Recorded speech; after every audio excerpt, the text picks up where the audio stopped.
Betta Innocenti.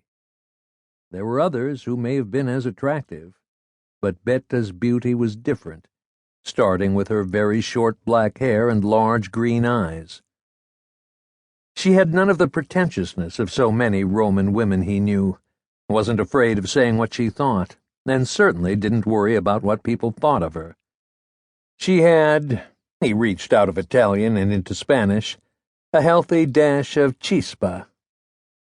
It was that spark that placed her at the top of his list. That and her acceptance of his sense of humor. There's not much to tell. I remember Fabrizio as a little kid.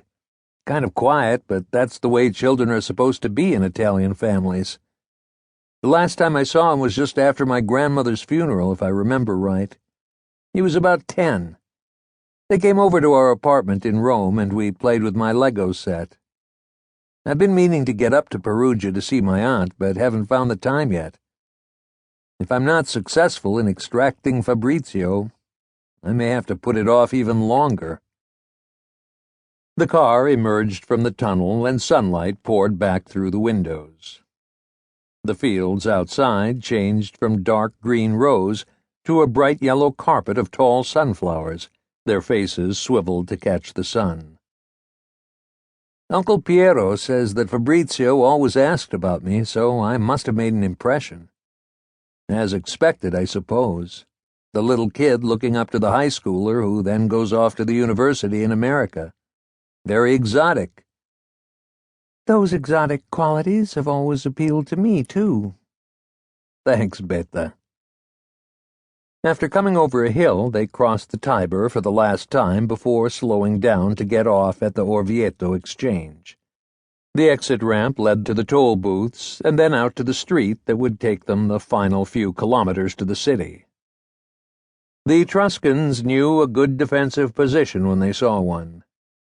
Orvieto sat at the top of what might have been called a mesa in Rick's New Mexico, its rock outcropping guarded by cliffs that dropped steeply to the valley below.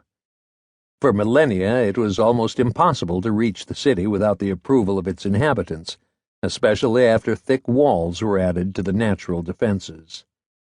Now, drivers reached those city walls after navigating the steep, winding road that covered much of the northern side of the hill, hoping to be fortunate enough to find somewhere to park in the twisting maze of narrow streets. But there was another way up to the town.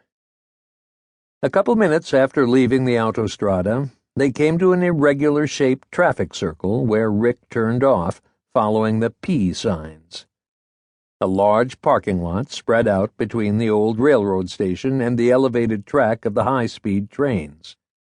Rick found a space, and after locking the car, they rolled their bags to an escalator which took them under the old railroad station and out into a small square.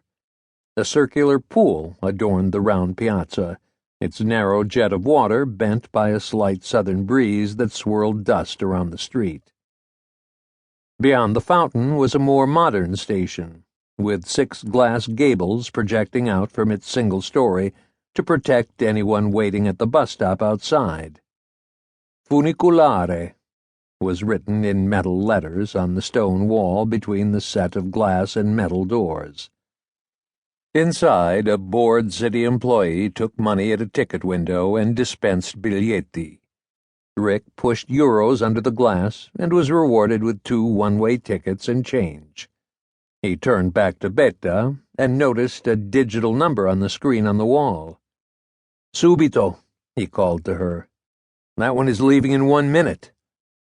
They ran to the turnstile, punched their tickets, and slipped into the red car just as its light began flashing. "Perfect timing," he said. They squeezed themselves and their bags next to the window while the car lurched upward. Thanks to the wedge-shaped base underneath the car, the cabin would remain horizontal as the chain running along the track pulled it up the steep incline. The car immediately emerged from the station and started up the hill, olive groves visible through the trees that lined the route. Rick and Betta looked around and caught their breath. The car was almost full. At the far end, a group of elderly Italian tourists chattered away while looking out the tall window.